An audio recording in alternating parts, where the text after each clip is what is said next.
She was built to redefine what was possible, a floating city of steel, elegance and ambition. As Titanic crossed the North Atlantic in the spring of 1912, few believed anything could threaten her. Then, just before midnight on April 14th, the impossible happened.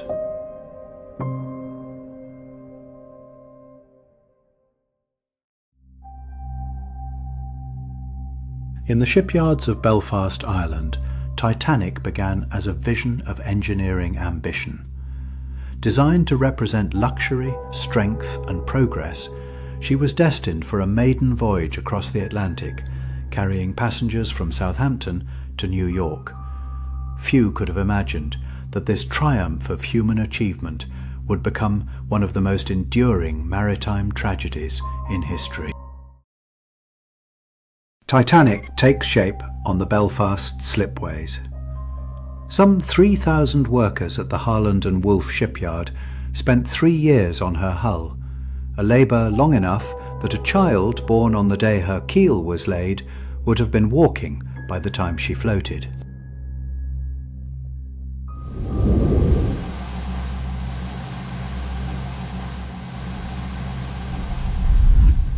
For the first time, Titanic goes to sea under her own power.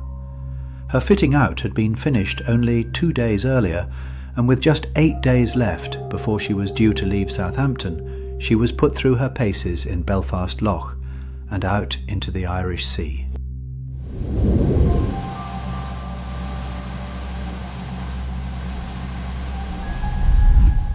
She leaves Belfast for the first and last time.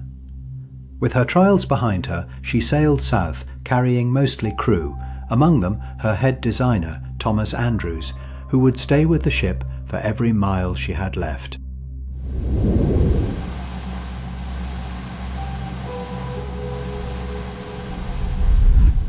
Titanic arrives at Southampton.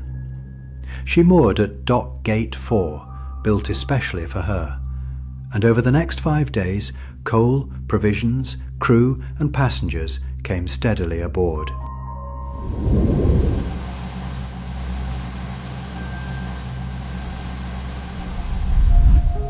The boat train from Waterloo empties onto the quayside. The London and South Western Railway delivered its passengers straight to Southampton terminus alongside the berth, and by the end of the morning 920 people had boarded here, 179 of them in first class, 247 in second and 494 in third.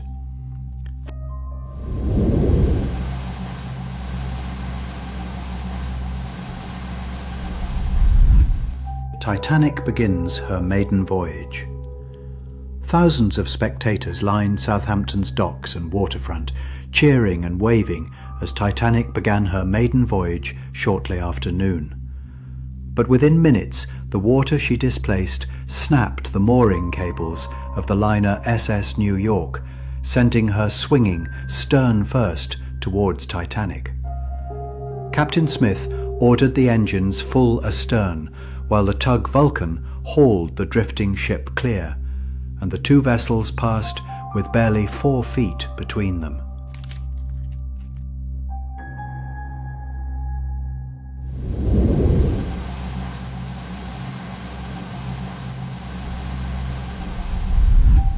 Titanic anchors off Cherbourg, France.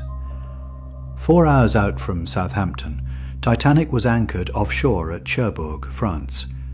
Smaller passenger boats, known as tenders, carried 274 more passengers out to her from the harbour. They included 142 in first class, 30 in second, and 102 in third. Among them were John Jacob Astor and his pregnant wife Madeline, along with Molly Brown. 24 passengers who had travelled only as far as the Channel crossing now left the ship.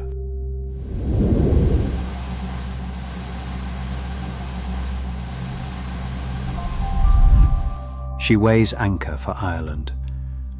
The evening was cold and windy as Cherbourg fell away astern, with an overnight run to Queenstown ahead of her.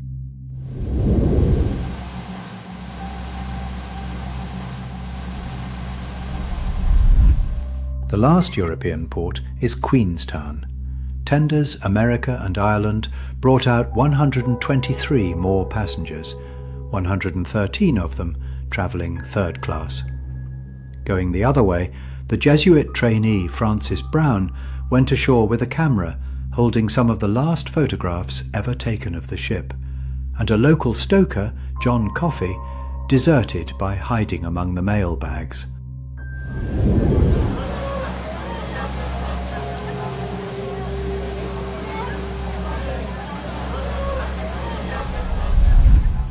Anchor up and the Atlantic ahead. Early in the afternoon she turned west for New York, with nothing but open water between her and the far side of the ocean.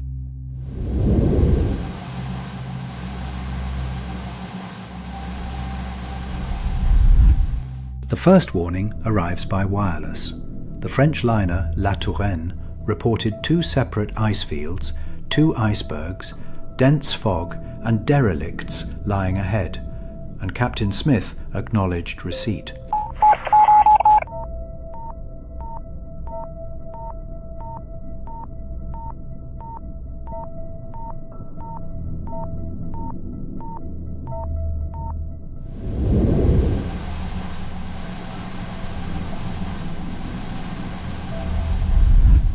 Sunday morning brings another ice report. Bergs, growlers and field ice were lying on the route. The Coronia wired ahead, and back from the bridge went another acknowledgement.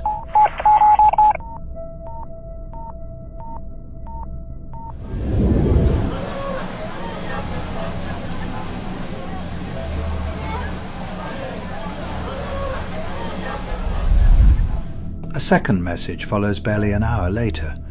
Coronia was relaying the SS Noordan this time, which had sighted much ice. Smith acknowledged that one too.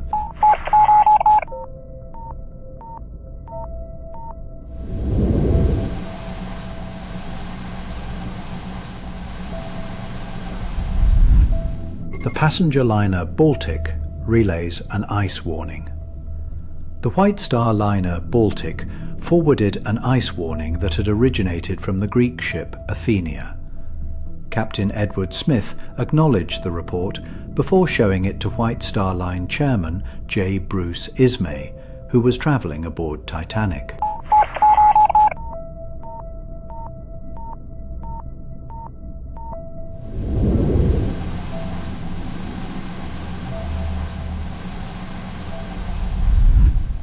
Another ship sends Titanic its clearest ice warning.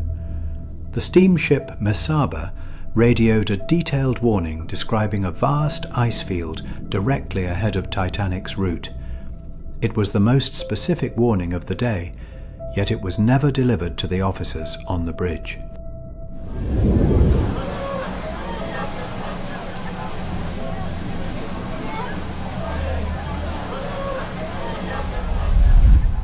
A final warning is cut off mid-sentence. The nearby steamship Californian reported that she had stopped because she was surrounded by ice. Titanic's radio operator Jack Phillips, busy transmitting passenger messages, interrupted the call before the warning was fully received.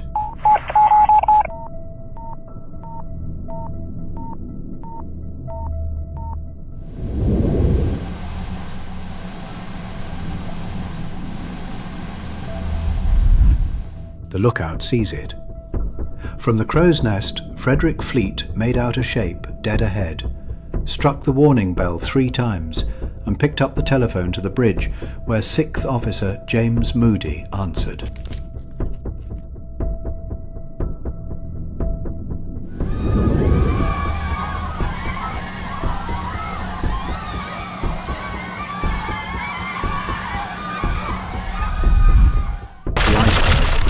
Into Titanic's starboard side. First Officer William Murdoch ordered hard a starboard, which, under the tiller commands of the day, turned Titanic's bow to port. The engines were reversed, but it was too late. The iceberg scraped along her starboard side, buckling steel plates and opening 6 watertight compartments to the sea. at least 5 of the forward compartments were breached, enough to doom the ship.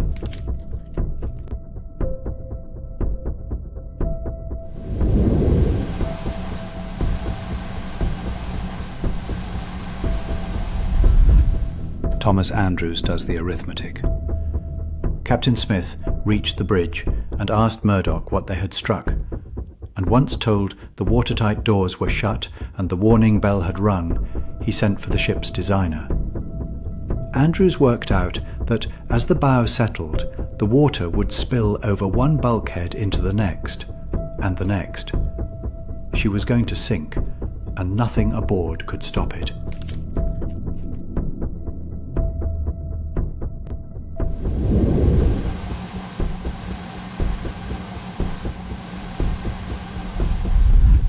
Smith orders the lifeboats uncovered. Passengers were ordered onto the boat deck as Captain Smith ordered the ship's lifeboats uncovered. Below deck, the wireless operators began sending desperate calls for help. Titanic was now fighting for her life.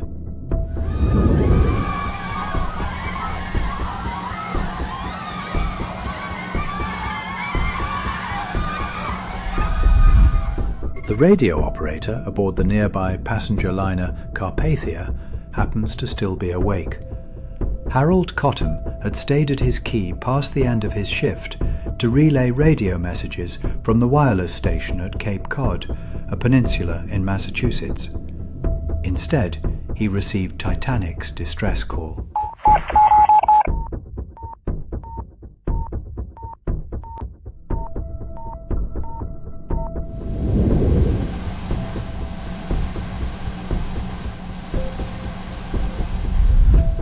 Titanic sends her position.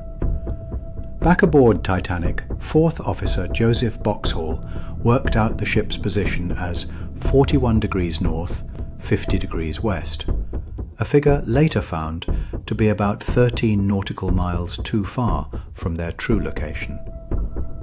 From the wireless room, Jack Phillips began transmitting the coordinates along with Titanic's distress signal CQD, the urgent signal used by Marconi wireless operators before SOS became the international standard.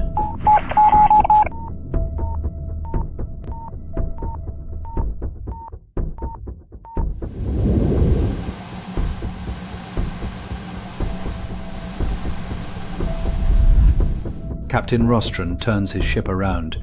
Woken and told what Cottam had heard, Carpathia's master gave the order at once, then sent word to his chief engineer to raise every pound of steam he could, shutting off the heating so that the power went to the engines instead.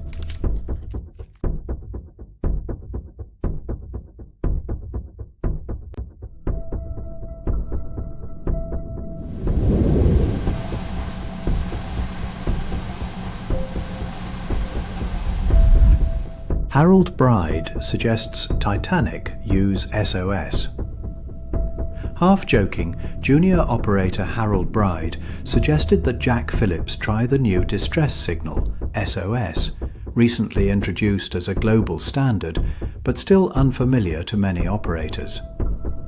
Phillips began alternating between CQD and SOS, unaware that the signal would soon become forever tied to Titanic's final moments.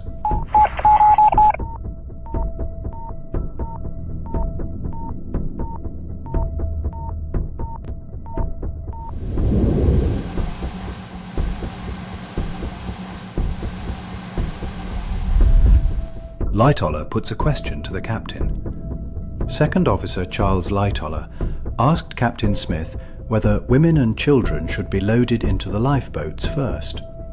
Smith agreed, and one of history's most famous evacuation orders began.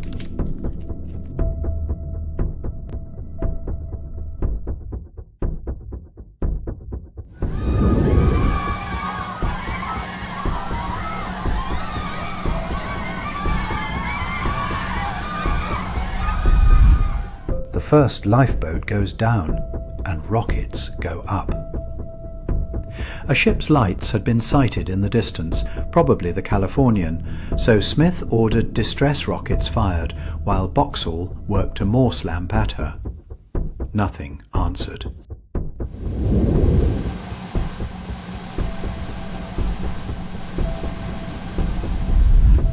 On deck, the goodbyes begin. By now, the seriousness of the situation was plain, and husbands walked their wives and children to the lifeboats, giving them their place aboard while facing the heartbreaking possibility that these would be their final moments together.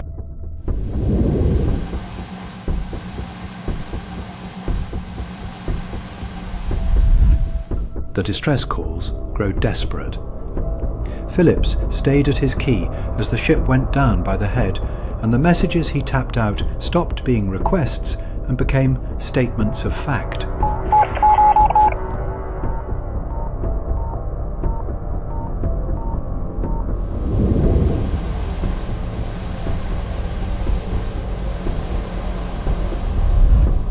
Collapsible C is lowered with Bruce Ismay aboard. The chairman of the White Star Line always maintained there were no women or children nearby when he stepped in. Others disputed it, and his survival would follow him for the rest of his life.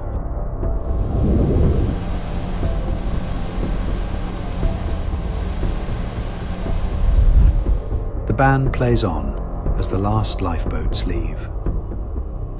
As the final lifeboats left, the band continued playing to calm frightened passengers.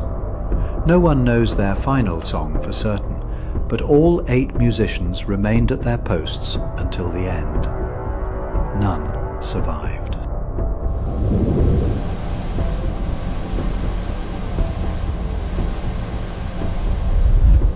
Jack Phillips sends his last signal. The power failed moments afterwards. He is said to have reached the overturned collapsible B, but he died of exposure, and his body was never found.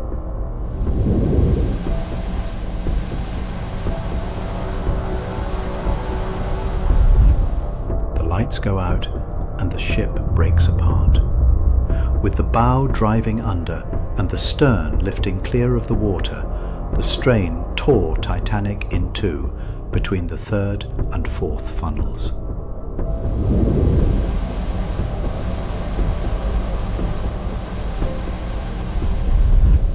Titanic goes down. The stern rose almost vertically before slipping beneath the Atlantic, just 2 hours and 40 minutes after striking the iceberg. More than 1,500 people were left in darkness in freezing water. Almost all died within minutes from cold shock and hypothermia. Only around 40 were pulled from the sea by the lifeboats.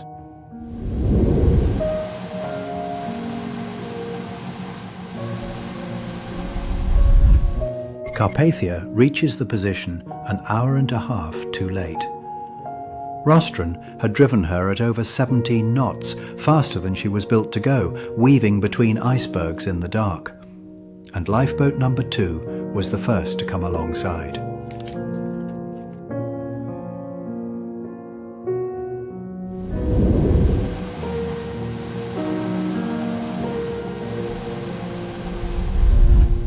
Boxall gives Rostron the answer.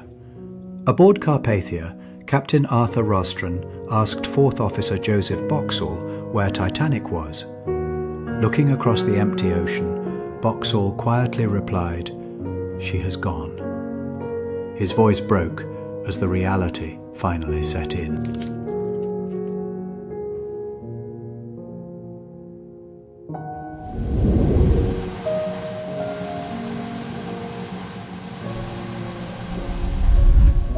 The Californian arrives at the scene. Closest of all through the night, and having neither answered the rockets nor kept a wireless watch, she came up roughly 3 hours after first hearing the news.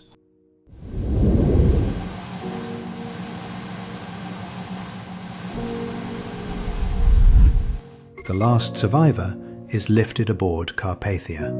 Over 4.5 hours she took in the people from Titanic's 20 lifeboats, somewhere between 705 and 712 of them, all that were left of the more than 2,000 who had sailed.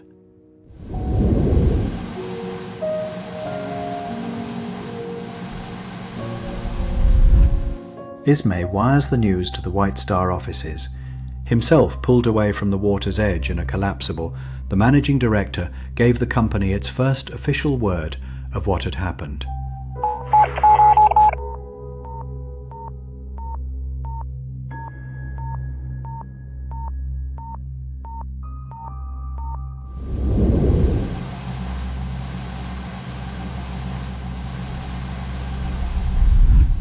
Carpathia docks in New York.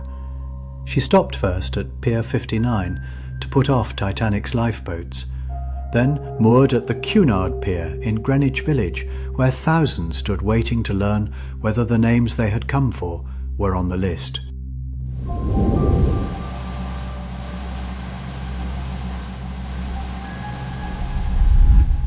The United States Senate inquiry opens the morning after the survivors land.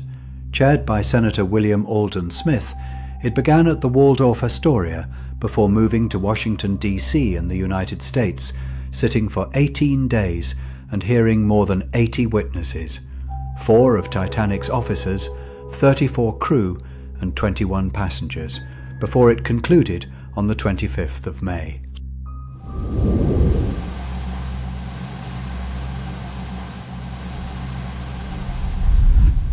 Britain begins its own inquiry.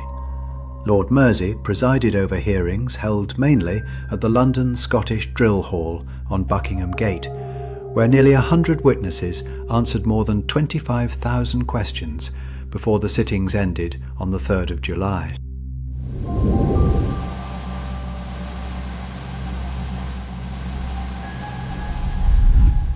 The British report lays the blame on speed. Too fast through known ice, Mersey found, though he declined to call Captain Smith negligent, since he had done only what the industry had long done, and he concluded that the Californian could have reached Titanic in time to save many of the dead.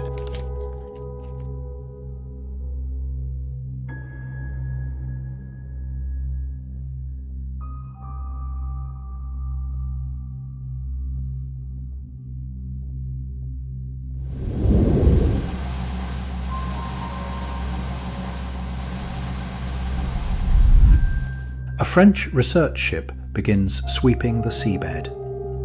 Le Suroît ran side-scan sonar back and forth across the target search area for 5 weeks, finishing on the 12th of August 1985 with nothing to show for it.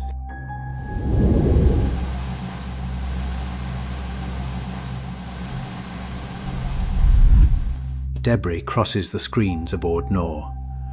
Robert Ballard and Jean-Louis Michel's joint French-American expedition had given up sonar for the cameras of the towed sled Argo, and just before 1 in the morning the wreckage began to appear. Scattered pieces first, then a boiler, then the hull itself, lying in 2 main sections.